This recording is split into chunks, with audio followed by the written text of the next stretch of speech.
America में TikTok को लेकर लंबे समय से बैन की चर्चा चल रही थी, लेकिन अब टिकटॉक पर मंडरा रहा संकट टलता हुआ नजर आ रहा है। बाइटडांस की बड़ी डील के बाद अमेरिका में टिकटॉक का नया वेंचर बनने जा रहा है, जिसमें अमेरिकी कंपनियों की बड़ी हिस्सेदारी होगी। ओरेकल के founder Larry Ellison, Abu Dhabi की MGX और private equity group silver lake जैसी बड़ी कंपनियां इस डील का हिस्सा है।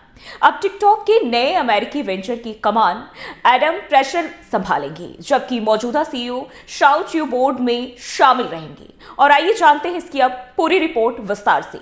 अमेरिका में टिकटॉक को लेकर महीनों से बैन की तलवार लटक रही थी। अमेरिकी सरकार राष्ट्रीय सुरक्षा का हवाला देकर टिकटॉक को बैन करने की तैयारी में थी, लेकिन अब बड़ी डील के बाद टिकटॉक पर संकट के बादल छटते आ रहे हैं। बाइटडांस ने अमेरिकी निवेशकों के साथ एक समझौता फाइनल किया है, जिसके तहत एक नया अमेरिकी वेंचर बनेगा और इस नई कंपनी में ओरेकल के लैरी एलिसन, अबू धाबी की MGX और private equity firm silver lake जैसी कंपनियों की बड़ी हिस्सेदारी होगी।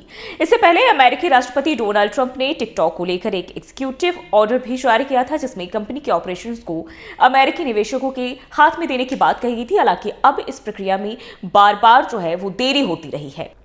अब कंपनी ने ऐलान किया है कि एडम प्रेशर नई कंपनी के CEO होंगे। एडम प्रेशर पहले टिकटॉक के जनरल मैनेजर और ग्लोबल हेड ऑफ ऑपरेशंस के तौर पर काम कर चुके हैं। वहीं टिकटॉक के मौजूदा CEO शाओ चियो भी नई कंपनी के बोर्ड में शामिल रहेंगे। और इस डील के बाद माना जा रहा है कि अमेरिका में टिकटॉक का बैन टल गया है और कंपनी वहां अपनी ऑपरेशंस जारी रखेगी।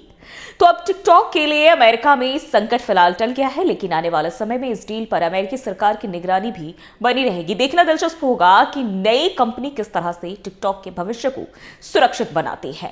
तो फिलहाल के लिए इस जानकारी में मेरे साथ बस इतना ही, और ऐसे ही बाकी खबरों के लिए हमें follow, like and share, subscribe जरूर करें।